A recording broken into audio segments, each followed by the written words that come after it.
G'day everybody, my name is Lowell and welcome to the channel. So we have a reaction video for us today. I've actually just done the bombing in Oklahoma City and this came up as a suggested reaction. So let's do Ruby Ridge, Federal Siege Exposed. This is from the YouTube channel Forgotten History. So let's jump in, let's have a look at this one.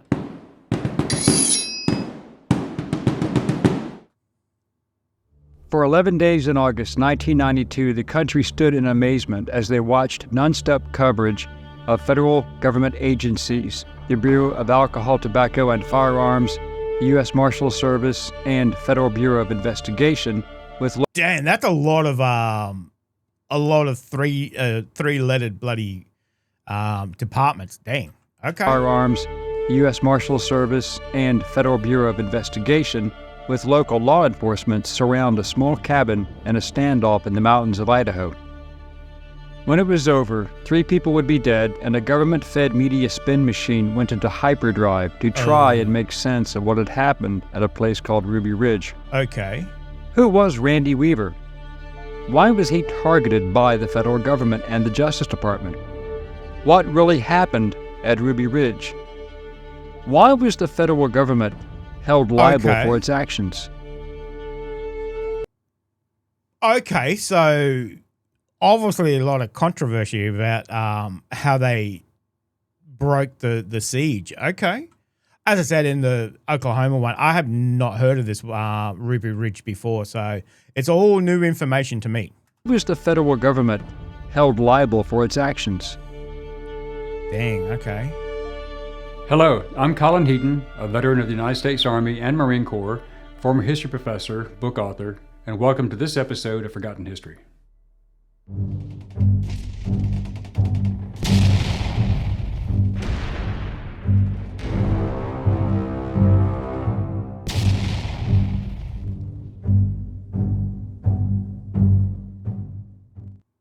Randy Weaver was one of 4 children born to Clarence and Wilma Weaver, a farming couple in Villisca, Iowa, on January 3, 1948. The family grew up as devout Christians and had some difficulty finding a denomination that matched their views, so they often moved around amongst evangelical, Presbyterian, and Baptist churches. After graduating from Jefferson High School in 1966, Weaver attended Iowa Central Community College for 2 years. In 1968, he dropped out to enlist in the United States Army during the height of the Vietnam War. He was stationed at Fort Bragg in North Carolina, where he attended the Demolitions Combat Engineer course conducted by the Special Forces, and he was discharged in 1971, having never served in Vietnam or seen combat. Randy Weaver and Vicki Jordison married in a ceremony at the First Congregationalist Church in Fort Dodge, Iowa, in November 1971. Weaver dropped out after 1 semester while attending the University of Northern Iowa after he landed a well-paying job at the nearby John Deere tractor factory. Oh. His wife Vicki worked first as a secretary and then as a homemaker. Vicki Weaver was a firm believer in the apocalypse factor and wanted the family to move away from Maine society, so they purchased a 20-acre property in remote Boundary County, Idaho for $5,000 in 1983 and built a cabin. They also believed that interracial marriages were an affront and held strong Christian identity beliefs, believing that Jews were impostors and white Protestants are the true descendants of Israel. Weaver also sought a life of solitude and became a self-proclaimed separatist from the federal government. Weaver testified about his racial beliefs before a U.S. Senate Judiciary Committee in 1995, saying, "I am not a hateful racist as most people understand it, but I believe in the separation of races. We wanted to be separate from the rest of the world, to live in a remote area, to give our children a good place to grow up." Weaver became friends with many members of the Aryan nations, though he never joined the group. He was often a visitor at their compound in Hayden Lake, Idaho in the late 1980s. Aryan nations were already on the federal government's watch list, much like the Ku Klux Klan before it was destroyed in courts and by lawsuits. In 1988, Weaver decided to run for county sheriff using the slogan, "Get out of jail free," and he was a believer that Americans should not pay federal taxes.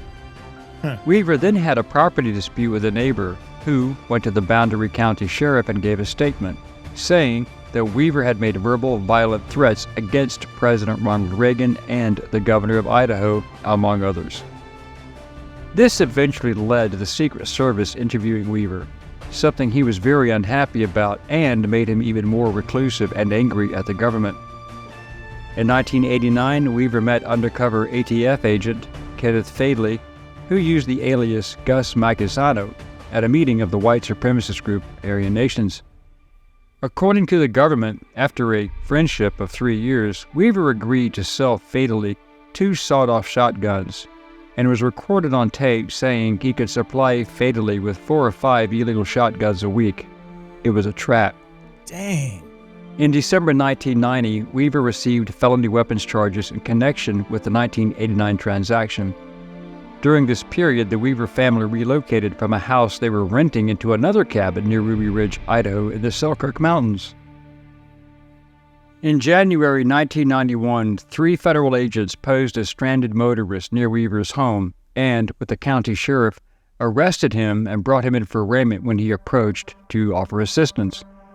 Weaver's court date was set for February 19, 1991, and he was released on bond. The court date would later be rescheduled for February 20th, 1991 instead. However, a letter sent to Weaver by a probation officer mistakenly listed the date as March 20, 1991, which meant that Weaver never... He never turned up because the bloody date was wrong? Oh my God. Is that an actual mistake, or is that a, we're going to do this and then you're going to look like an idiot? Mistakenly listed the date as March 20, 1991, which meant that Weaver never received the accurate court date. The feds then told Weaver that the gun charges would go away if he became an informant against the Aryan Nations. Already distrusting of the government, Weaver refused the deal and informed the Aryan Nations. Vicki Weaver was incensed and wrote to U.S. Attorney Maurice O. Ellsworth, addressing him as servant of the Queen of Babylon, and she wrote, "The stink of your lawless government has reached heaven, the abode of Yahweh, our Yahshua, and whether we live or whether we die, we will not bow to your evil commandments." She also wrote letters to law enforcement and any government agencies threatening violence if they trespassed on their property or take any action against the family. She was particularly concerned about the authority figures who might come and try to take her children. Weaver had made it clear that he had a 300-yard radius kill zone around his property, and anyone within sight ignoring the no trespassing signs around his home without his permission would be fired upon. While he never actually attacked anyone like this, he was very open about it and apparently serious. Not long afterward, on August 21, 1992, deputies of the United States Marshal Service arrived to arrest Weaver under a bench warrant for failure to appear on the firearms charge. So they're going to arrest him on their mistake. Okay. That seems a little kind of off, but anyway. Okay. To arrest Weaver under a bench warrant for failure to appear on the firearms charge, thus beginning the 11-day standoff. A key point was that Weaver was never asked to surrender. He stayed inside the cabin with his family and friend Kevin Harris. Due to the suspicion that there could be persons held hostage inside the cabin, Federal Bureau of Investigation hostage rescue team was brought in. Where did the hostages come from? Like, what did they think? Where did they think the hostages came from? Like, they just think that automatically? I have no idea. No idea. Federal Bureau of Investigation hostage rescue team was brought in. At the time of the Ruby Ridge siege, the Weavers had 4 children: Sarah, 16, Samuel, 14, Rachel, 10, and Elisheba, 10 months old. Vicki homeschooled the children. The situation grew even more tense as the national, then worldwide media became aware of the situation, and the Attorney General was under pressure to conclude the situation quickly. While doing a reconnaissance of the property, 6 of the marshals encountered Harris and young Sam Weaver in the woods near the cabin. A shootout then took place, and as to who fired first became a great controversy. The marshals shot, and Art Roderick killed the Weaver's dog Striker, then shot again, and there was confusion on who shot young Sam Weaver in the back as he ran away, killing him. During the firefight, Harris returned fire and shot Deputy U.S. Marshal William Francis Deegan in the chest, killing him. Then, on August 22, 1992, FBI sniper observers with the hostage rescue team arrived at Ruby Ridge. They were issued with their special rules of engagement, allowing them to shoot any armed adult male exiting the cabin. That day, FBI sniper Lon Horiyuchi was concealed 200 yards from the cabin. Horiyuchi fired when he believed Weaver and Harris were preparing to shoot at an FBI helicopter. The first shot hit Randy Weaver in the arm. Horiyuchi fired a second shot meant for Harris as the men ran back into the cabin. The bullet struck 43-year-old Vicki Weaver in the face while she held her infant daughter behind the front door of the cabin and also injured Harris. Vicki Weaver died soon after, but her body remained in the cabin for 11 days. God, are you bloody kidding me? Oh, talk about a bloody balls up already. Vicki Weaver died soon after, but her body remained in the cabin for 11 days. Dang. Horiyuchi later claimed that he never knew she was there, but a sketch he doodled on hotel stationery the day after the shooting appeared to show that he was aware there was another person near the door. The next day, the HRT, unaware that they had killed Vicki Weaver the previous day, asked via megaphone on the third morning what she, meaning Vicki, and the kids had for breakfast in a way that came off as completely ghoulish to the Weaver family, who thought the HRT knew what they had done. The FBI and marshals brought in Green Beret war hero Bo Gritz as a negotiator. His efforts convinced Weaver to allow Harris to receive medical attention, and he was subsequently arrested on August 30th. Gritz also convinced Randy Weaver and his 3 daughters to surrender also, which they did the next day. Weaver was charged with 10 major crimes, including murder for the death of the Deputy U.S. Marshal Deegan, conspiracy to commit murder, conspiracy to violate federal firearms laws, assault, etc. A total of 10 counts. Famed cowboy attorney Jerry Spence was Weaver's defense attorney, and he successfully argued that Weaver's actions were justifiable as self-defense. Spence did not call any witnesses for the defense, rather focusing on attacking the credibility of FBI agents and forensic technicians. The judge in the case later dismissed 2 counts after hearing prosecution witness testimony, which was conflicting on the events, as well as the fact that it came to light that Weaver had been approached by ATF agent Kenneth Fadley, who asked Weaver to supply the shotguns. That was entrapment, and the charges associated with that event the judge had set aside. Critics said that the very strict rules of engagement were altered during the Ruby Ridge siege, relaxed to the point to force FBI snipers to shoot unarmed adults. Larry Potts, demoted from the Bureau's No. 2 position, and 4 other FBI officials were suspended pending a criminal investigation into whether they covered up evidence that the deadly force rules were changed during the siege. Weaver was found guilty of the 1 count failure to appear, for which he was fined $10,000 and sentenced to 18 months in prison, but he was credited with time served, having awaited trial for 14 months in jail, plus an additional 3 months, and he was then released. His friend, Kevin Harris, was acquitted of all criminal charges. The legal fallout from public pressure was like an avalanche, mainly because it was an election year. An inquiry by the Justice Department criticized the FBI for failing to gather sufficient intelligence and for not ordering the residents of the cabin to surrender before engaging them in a firefight. It also concluded that Horiyuchi's second shot was unconstitutional because Harris and Weaver were running for cover and could not be considered imminent threats, and both men were unarmed at the time.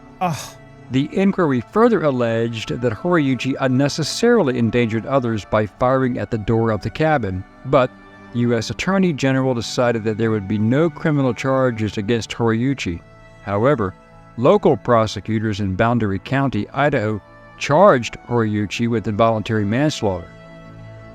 The case was moved to a federal district court, which dismissed the charges against Horiuchi on the grounds that he was immune from prosecution because he was acting in his official capacity.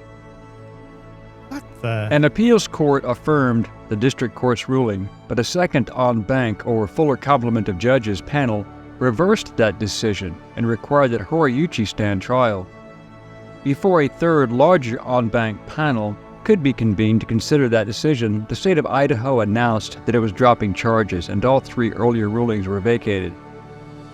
These events also led to some demotions and suspensions of various people in the FBI, including HRT Commander Richard Rogers, who was also in command at Waco. But no charges were filed against anyone in the government except Lon Horiuchi for manslaughter, and those charges were eventually dropped after several years of legal wrangling back and forth.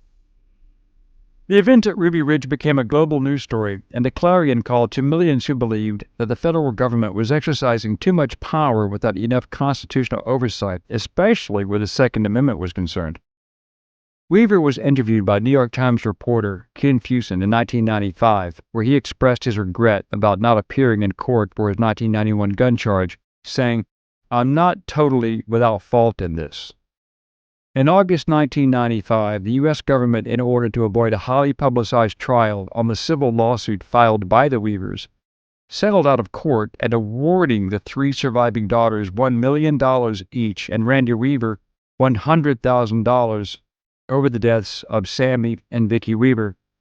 His family eventually received a total of $3.1 million in compensation for the killing of his wife and son by federal agents. In 1998, Weaver published his own book, titled The Federal Siege at Ruby Ridge, in Our Own Words, where he toured gun shows and sold autographed books. In 1999, he married legal secretary Linda Gross in Jefferson, Iowa. Apparently, the event at Ruby Ridge had altered Weaver's outlook on many things. On June 18, 2007, Weaver participated in a press conference with tax protesters Edward and Elaine Brown on the front porch of their home in Plainfield, New Hampshire. He told the assembled group, quote, "I ain't afraid of dying no more. I'm curious about the afterlife. And I'm an atheist." The story became a major part of the anti-government political landscape and popular entertainment. A CBS miniseries about the Ruby Ridge incident titled Ruby Ridge, An American Tragedy aired on May 19th and 21, 1996. It was based on the book Every Knee Shall Bow by journalist Jess Walter. It starred Laura Dern as Vicki, Kirsten Dunst as Sarah, and Randy Quaid as Randy Weaver, and Bill Gunton as Bo Greitz. Later that year, the television series was adapted into a full-length TV movie, The Siege at Ruby Ridge. The documentary Ruby Ridge was released by Reality Productions Group for the Learning Channel television in 2000. The documentary includes interviews with Randy and Rachel Weaver, FBI Site Commander Eugene Glenn, hostage rescue team negotiator Fred Lansley, civilian negotiators Bo Greitz and Jackie Brown. Randy Weaver died on May 11, 2022, aged 74, after a month-long illness. Thank you for watching Forgotten History. Please click like, subscribe, and share. Send us comments and show ideas, and we will get back to you as soon as possible. Until next time. Dang.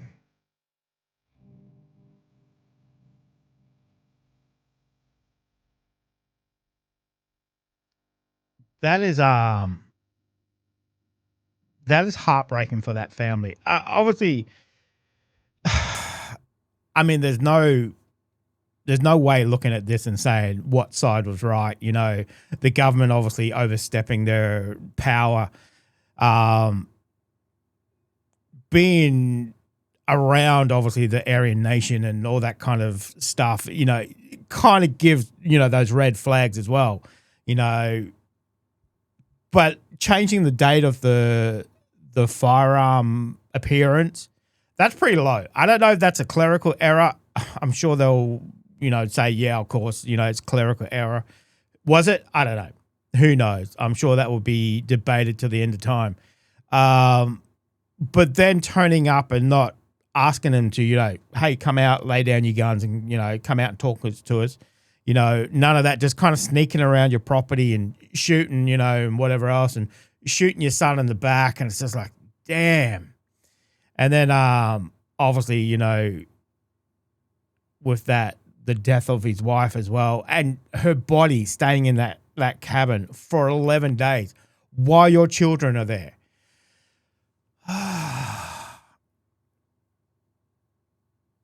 That is horrific. Damn, I don't know. Like I said, I'd never heard of that. I'm surprised I haven't heard of that, but yeah, that was just complete. It's so many agencies after him. It's just like, oh my God, tripping over themselves to get a piece of him, which is crazy. Absolutely crazy. Just horrific. But I don't know what to say to that. It's just I'm sure that will be debated. And as I said, to the end of time, who was right, who was wrong, who